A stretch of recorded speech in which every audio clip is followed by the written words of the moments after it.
আসসালামু আলাইকুম রহমতুল্লাহি ওয়া বারাকাতুহু। আশা করি আমরা সবাই ভালো আছেন। আলহামদুলিল্লাহ, মাই ব্রাদার অ্যান্ড সিস্টার, আলহামদুলিল্লাহ আমরা ভালো আছি।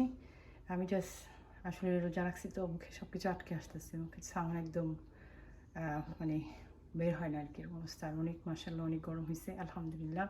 মাঝে মাঝে দরকার হয় আমাদের, বেশি কষ্ট হয়ে যায় আমাদের, দেখেন কথা মানে বের হতে চাচ্ছে না।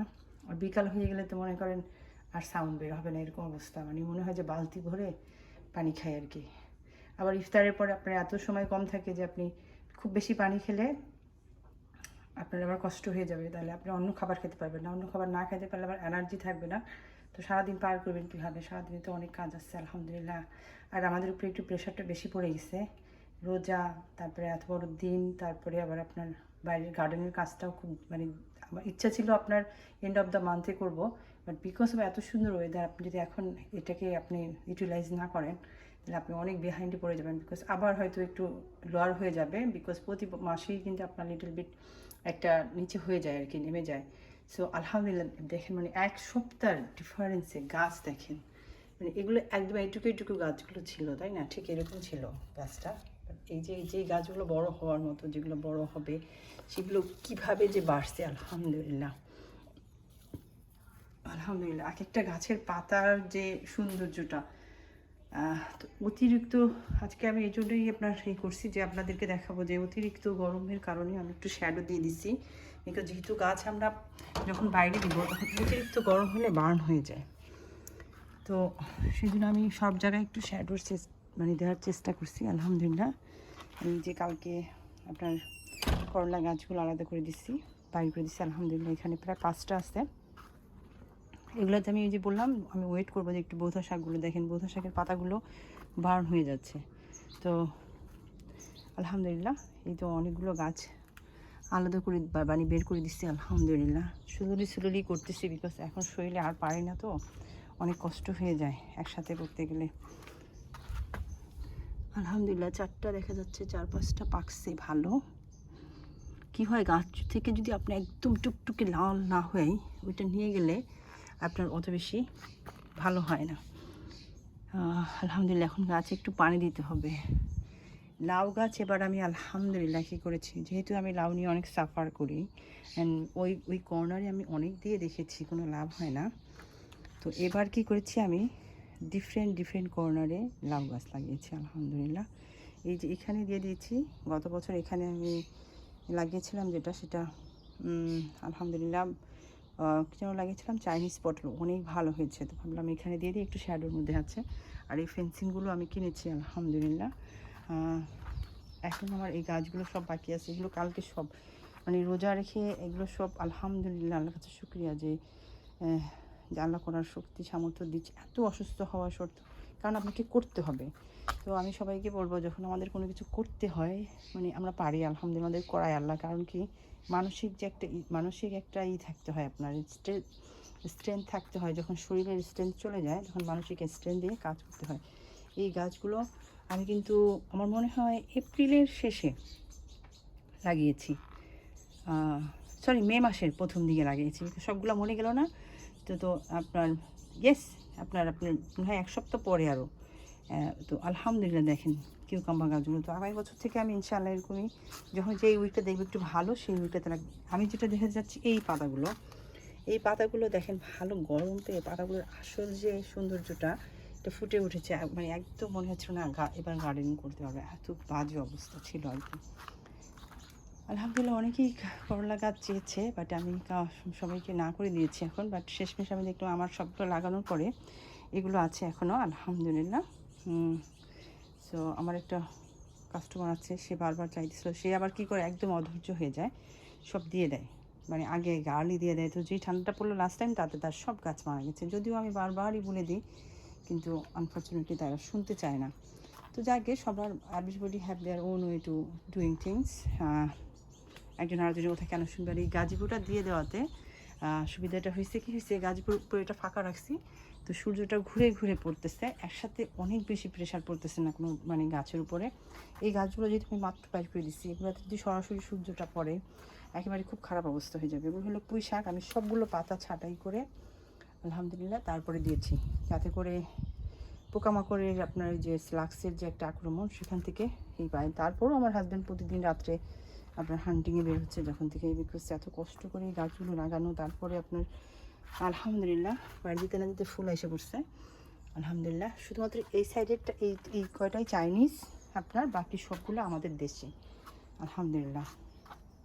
এই যে বললাম এখানে চাল কুমড়ো লাগিয়েছিলাম আমি, 5 বছরে একবারই চাল কুমড়ো হয়েছে এই জায়গাটার মধ্যে হয়েছে, তো আমি এখানে দিয়ে দিয়েছি লাউ গাছ। তো লাউ গাছ আপনি পাবেন এভরি কর্নারে। তো দেখা যাক আল্লাহ কী করে, আল্লাহ নসিবে আমার দেখে কিনা এবার ভালো করে আলহামদুলিল্লাহ। মাঝখানে একবার শুধু 1 বছর খুব ভালোভাবে হয়েছিল, আমার কাছে অনেক রিকোয়েস্ট করেছিলাম যে আল্লাহ প্লিজ কিছু একটু ভালো করে দিও, যাতে করে একটু মানুষকে দিয়ে টিয়ে খেতে পারি। বাট আলহামদুলিল্লাহ 1 বছরই শুধু ভালোভাবে হয়েছিল। আর নর্মালি হায়েস্ট 3টা হয় 4টা হয় এরকম, নিজে আর খুব বেশি যে বড় তা না, তো নিজে খেয়ে আর হয় না। এই যে দেখেন একদম ফাঁকা দিয়ে যে একটু রোদ্দুর পড়ছে, তাতেই দেখেন গাছগুলোর অবস্থা কি প্রচণ্ড তাপ। সো ওভাবেই আমি আলহামদুলিল্লাহ রাখতেছি। এই যে দেখতে পাচ্ছেন এগুলো সব পামকিন আলহামদুলিল্লাহ। এগুলো কিন্তু একদম এন্ডে লাগানো, আমার একটা কাস্টমার সে আমাকে অর্ডার করছে, তারপরে আমি লাগাইছি তার জন্য। অ্যান্ড দেন দেখেন মার্শাল্লাহ অনেক সুন্দর হয়েছে। তো আমি ভাবতেছি এখন থেকে একটু লেট করেই লাগাবো, এত বেশি ক্যারি করা যায় না। আর এখনও শরীরে কুলায় না, আগের মতো পারি না, আগের মতো শরীরে এত এনার্জি নেই আলহামদুলিল্লাহ। এখন গাছে পানি দেবো, ভাবলাম আপনাদের সাথে একটু একদম চেরি এত সুন্দর হয়েছিল ফুল, বাট কী হয়েছে মনে হয় যে হাতি গোনা 2টা 3টা পাবো। আপেলগুলোও অনেক পড়ে যাচ্ছে। এই যে এইখানে দিছি, বিকজ এখানে আমি আগে কখনো লাগাই নাই। সো এবার এখানে লাগাইছি আবার। তো সেম এখানে যেটা লাগাইছি আপনার আপনার এই যে লন্ডনের রানার বিনসটা আলহামদুলিল্লাহ। সো এগুলো এখনও এমটি স্লোলি লাগাবো, বিকজ আমার খুবই কষ্ট হয়ে যায়, আমি এখন পারি না এত আগের মতো। সো আলহামদুলিল্লাহ আজকে জানি না পারবো কিনা, এই প্রিপারেশন আছে, মানে বললাম না যে একটা ভালো প্রেশার পড়েছে আমাদের উপরে। এই রুমটা পুরো খালি করে ফেলেছি, 3 ঘন্টায় পুরো পরিষ্কার করেছি আলহামদুলিল্লাহ। এই কোনাটা আমার কাছে খুব ভালো লাগছে, দিস ইজ নতুন কোনা হয়েছে। গত বছর আমি শুধুমাত্র এইগুলোর পিছনে লাগিয়েছিলাম কিছুটা, এবার আর এখানে অত্যাচার করি নাই। ওগুলো সব দেশি সিম আলহামদুলিল্লাহ, 2 ধরনের দেশি সিম আছে। আর এই যে এখানে লাউ গাছ দিয়েছি, অ্যান্ড লাউ গাছ দেখা যাচ্ছে আলহামদুলিল্লাহ দৌড়ে দৌড়েই বাড়তেছে আলহামদুলিল্লাহ। অলরেডি দেখেন ওইখানে উঠে গেছে, বিকজ আমি যখন লাগিয়েছিলাম তখন ওখানে ছিল না। আর এগুলো সবগুলোর মাথা ভেঙে দেওয়া মনে হয়, তারপরে সাইড থেকে এগুলো বের হইতেছে আলহামদুলিল্লাহ। সো এই সাইডটা দেখতে ভালোই লাগতেছে আলহামদুলিল্লাহ। পাতা পোতাও দেখতে, বিকজ এখানে খুব একটা সান, এখানে 12টার পর থেকে সূর্য পড়া শুরু করে।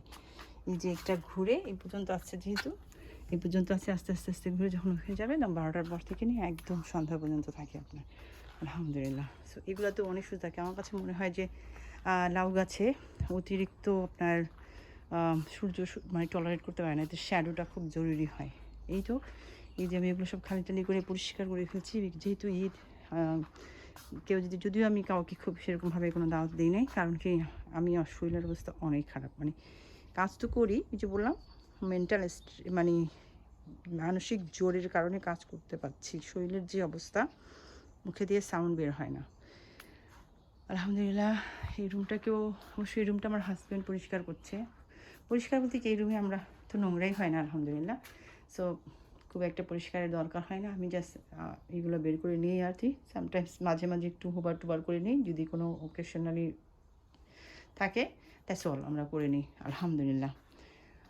লুকে দিস্তা এত মাশাআল্লাহ, আমি একদম ভয় পেয়ে গেছিলাম যে বাঁচবে কি আমি, কারণ আমার একটু ভরসা ছিল যে বেঁচে যাবে, কারণ এই দেশে হার্ডলি গাছ মারা যায়।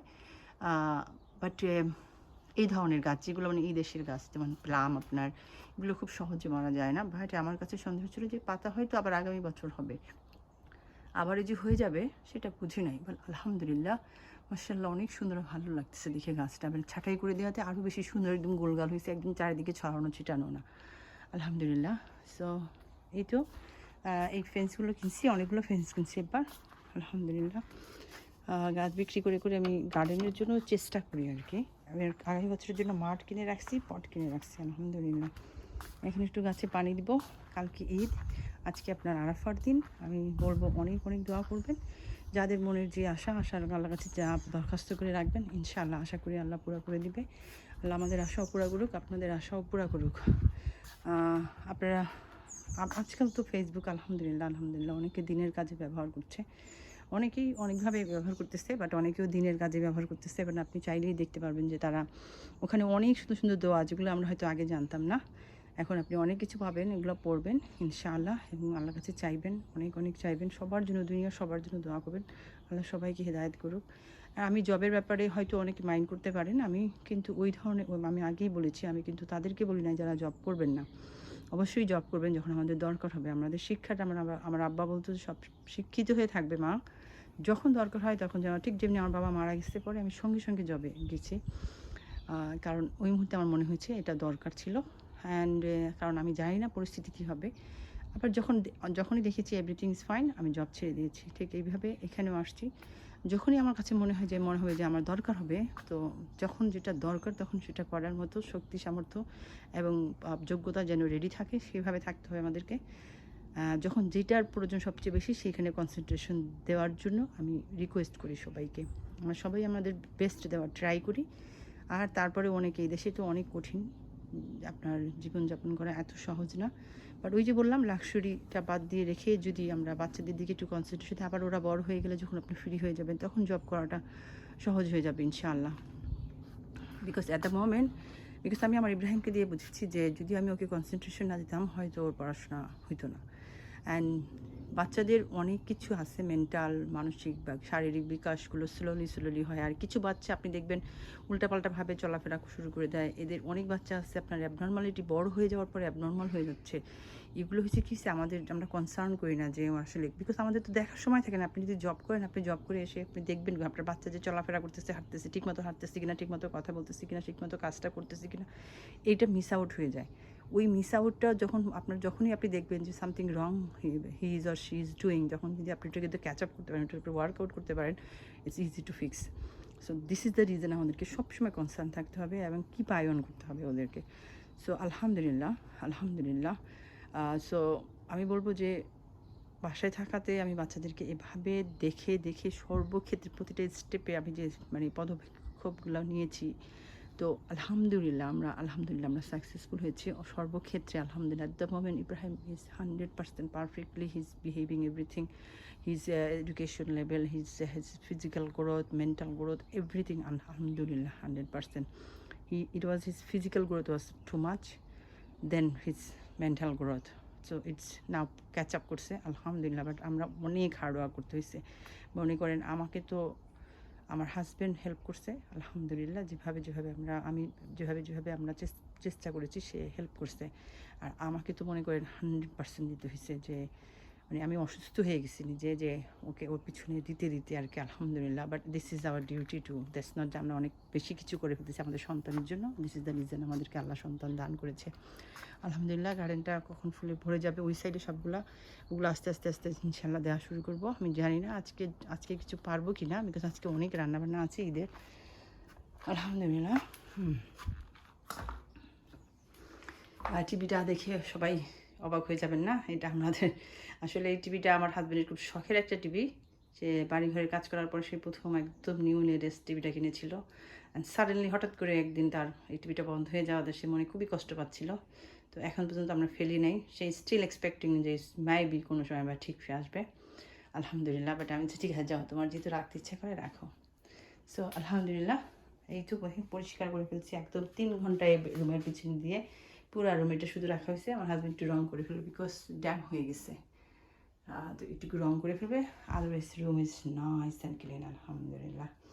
এভরিথিং একদম চকচকে করে ফেলছি। আপনার বসে 3 ঘন্টা পরিশ্রম দিয়েছি মনে করেন এই রুমের পিছনে। অ্যান্ড দেন গাছপালা আলহামদুলিল্লাহ এখানে থাকার মতো। এই যে এগুলো একটু বের করে দিয়ে পুরো রুম পরিষ্কার করে তারপরে যে কটা ঘরে থাকবে সেটা ঘরে রাখলাম আলহামদুলিল্লাহ। বাকিগুলো বাইরে দিচ্ছি। এই গাছগুলো এরকম এখানে থাকলেই ভালো থাকে। সো এই র্যাকগুলো আমরা তেমন থেকে কিনেছি, আমি গাছের জন্য ইউজ করি নর্মালি। 2টা কিনেছি আলহামদুলিল্লাহ, মানে ফার্স্ট স্টেজে, এবং যখনই আমরা এই রুমে আইনে রাখবো তখন যেন এটা হেল্পফুল হয়ে যায় আলহামদুলিল্লাহ। বাচ্চাদের খেলনা টেলনা একটু বের করে দিচ্ছি যাতে খেলতে পারে বাচ্চারা আলহামদুলিল্লাহ। যে ঈদের আগে শেষ করতে পারছি, আমি ভাবি নাই যে আমি পারবো ঈদের আগে শেষ করতে। বাট ওই যে বললাম, যখন কাজে ঢুকে পড়ি তখন মানে শারীরিক থেকে মেন্টাল স্টেট, অ্যান্ড দেন আজকাল এত বেশি অসুস্থ হয়ে যায় যে আপনার একটু কাজ করি আবার একটু শুয়ে পড়তে হয়, মানে আর নিতে পারি না। এত খারাপ অবস্থা, মানে B12 এত বেশি নিচে নেমে গেছে। মেডিসিন খাচ্ছি আমি, হয়তো সেই জন্য, তা নাহলে আমার মেনটেন করতেছি যে যেভাবেই হোক খাবার যেন রাইট খাবারটা খেয়ে, অনেক বেশি না, রাইট খাবারটা খেয়ে যেন এনার্জেটিক থাকা যায়, যাতে রোজাগুলো আল্লাহ রাখতে দেয়। এখন পর্যন্ত আলহামদুলিল্লাহ রাখতে দিচ্ছে আল্লাহ, আলহামদুলিল্লাহ। আল্লাহ আজকের দিন তো এখনও পার হয় নাই, বিশাল দিন এখনও বাকি আছে। আল্লাহ যেন রাখার তৌফিক দেন, অ্যান্ড আমাদের সবাইকে সহি সুন্দর জ্ঞান দান করুন, অ্যান্ড দুনিয়ার সব সব সন্তানদেরকে, সব বাচ্চাদেরকে আল্লাহ হেফাজত করুক। এই বাংলাদেশে যেগুলো এখন হচ্ছে, আপনার গত এপ্রিলে, অনলি 1 এপ্রিলে 24 না যেন 25টা বাচ্চার এরকম হয়েছে। আমি বলবো এখানে অল দ্য টাইম প্লিজ চোখের আড়াল করবেন না বাচ্চাদেরকে। একটা বাচ্চার অ্যাবিউজ হয়, আজকাল ছেলে বলেন মেয়ে বলেন কাউকে রক্ষা দিচ্ছে না। সেকেন্ড হলো গিয়ে, আমার কাছে মনে হচ্ছে একটা চক্র কাজ করতেছে যারা বাচ্চাদের অর্গান নিয়ে বিজনেস করতেছে। Because there is no reason for cutting up. একটা বাচ্চাকে রেপ করে মেরে ফেলে, গলাট পেয়ে মেরে ফেলে, ইটস এনাফ ছিল। যেহেতু তারা কাটতেছে, there is a reason for. আমার কাছে মনে হয় ওরা অর্গানিক বিজনেস করতেছে, ওরা হয়তো ড্রাগ এডিক্টেড, ওদেরকে বোঝানো হচ্ছে। আর প্রত্যেকটা বাচ্চা ছেলে যারা এই বাচ্চাদেরকে মারতেছে, তাদের আপনি দেখেন ছবিগুলো, যদি দেখেন পুরা মোটামুটি সেম এজের। এদেরকে শিক্ষা দেওয়া হচ্ছে এবং এদেরকে আপনার শেল্টার দেওয়া হচ্ছে এভাবে যে ওকে তোমরা এরকম করো, ধর্ষণের একটা বুঝাই দিয়ে আমরা, তারপরে তোমাদেরকে ধরেন পুলিশের কাছে নিয়ে গেলো, সেখানে তাদেরকে শেল্টার দেওয়া হবে এবং তাদেরকে দুনিয়াকে দেখানো হবে যে আসলে ধর্ষণ করছে, এই জন্য মারছে। আমার কাছে মনে হয় না এটা রিজন হলে গিয়ে, বিকজ তারা যা বলবে আমাদেরকে তাই শুনতে হবে। আমার কাছে মনে হয় এখানে অর্গানের বিজনেস চলতেছে। আর আপনারা জানেন না যে কত বড় একটা চক্র এভাবে কাজ করে, আর এখানে কত কত টাকা পয়সা, অনেক অনেক অনেক টাকা এখানে। আমি আপনাকে একটা সিনেমা হয়েছে ট্রু স্টোরির উপরে, এতটুকু শুধু বলবো, মানে এটা সত্যতা কতটুকু সেটুকু বোঝানোর জন্য। একটা অনেক রিচ পার্সনের তার মেয়ে অসুস্থ, তো তারা অর্গান খুঁজতেছে, হার্টটা হলে তারা বাচ্চাটাকে বাঁচাতে পারবে। তো বাবাটাকে নিয়ে দেখাচ্ছে মেক্সিকানে, দেখাচ্ছে সেখানে যে রাস্তায় করে, আর ওরা কীভাবে ডিএনএ নেয়, একটা চুল ছিঁড়ে নেয়, অথবা বাচ্চাটা ব্যথা পাইলো সঙ্গে সঙ্গে উইদাউট অ্যাকনোলজিং এনিবডি, ইভেন স্কুল থেকেও আপনার ওই বাচ্চাটার ডিএনএ টেস্ট এভরিথিং হয়ে গেলে, ম্যাচ আপ হয়ে গেছে, তখন ওরা সিলেক্ট করে ওই বাচ্চাটাকে এবং বলে যে যেহেতু ওরা গরিবের বাচ্চা, ওদের কাছে ওরা একটা, মানে কী বলবো আপনার কাছে, একটা পণ্য হিসেবে ওদের কাছে কোনো ভ্যালু নেই। একটা মৃত বাচ্চা, এই বাচ্চাটাকে ট্রান্সফার করে দিলে বাঁচবে যে তার কোনো ভরসা নেই, but still they will try, they will do that for money, everything for money, world is going for money. So please এতটুকু চোখের নজর থেকে যেন ছুটে না যায় আপনার বাচ্চা। আপনার যেই কলিজার টুকরা, অন্যের জন্য একটা মাংসের টুকরা, দ্যাটস অল, আর কিছু না। তো আপনার কলিজার টুকরার হেফাজত আপনি করবেন। আল্লাহ আমাদেরকে দায়িত্ব দিচ্ছে, সেই দায়িত্বটা আমরা যেন পুরোপুরিভাবে পালন করি। অন্যের কাছে দিয়ে কখনো হেফাজত হয় না। সো আমি বলবো যে এরকম আপনাদেরকে আমি সবসময় আপনার উইদাউট এক্সাম্পল আমি কিন্তু কিছু বলি না। সো ওই স্টোরিটা নিয়ে অনেক শেষে বাবাটা রাজি হয় নাই, বলতেছে যে আমি মৃত বাবার, মানে তার কাছে, বাট সবাই তো আর এরকম ভালো মানুষ না। সবাই বাবা, আমরা যখন আমাদের সন্তানদের কিছু হবে, আমরা জান পরাণ দিয়ে, আমার যদি সম্পদ থাকে আমি কেন করবো না, তারা অন্যের কেয়ার করে না। তো সব মানুষের বিবেক বিবেচনা একরকমভাবে কাজ করে না। আর এই জন্যই জাহান্নাম অ্যান্ড জান্নাত দুটোটা তৈরি করা হয়েছে। আমরা ভালো কাজ করবো, ভালো দিকে কনসেন্ট্রেশন রাখবো এবং 100% দিব। এরপরও তো বিপদ আপদ হয়েই যায়, আমরা মানে ঘরে বসে এসে মানুষকে মেরে ফেলতেছে, বাট আমাদের তরফ থেকে যেন 100% থেকে। হায়াত মতের মালিক আল্লাহ, হেফাজতের জন্য আল্লাহই যথেষ্ট। হাসবি আল্লাহ লা ইলাহা ইল্লাহু আলাইহি তাওয়াক্কালতু ওয়া হুয়া রাব্বুল আরশিল আযীম। অ্যান্ড আজকে সারাদিন লা ইলাহা ইল্লাল্লাহু ওয়াহদাহু লা শারীকা লাহু লাহুল মুলক ওয়া লাহুল হামদু ওয়া হুয়া আলা কুল্লি শাইইন কাদির। এটা পড়বেন, অনেক অনেক দোয়া করবেন আল্লাহর কাছে। আল্লাহ আমাদের সবাইকে হেফাজত করুন সকল খারাপ থেকে। সবার মৃত্যুটা যেন স্বাভাবিক হয়, সুন্দর হয়, সবার মাঝে হয়। ভালো থাকবেন। আসসালামু আলাইকুম, জাযাকাল্লাহু খায়রান।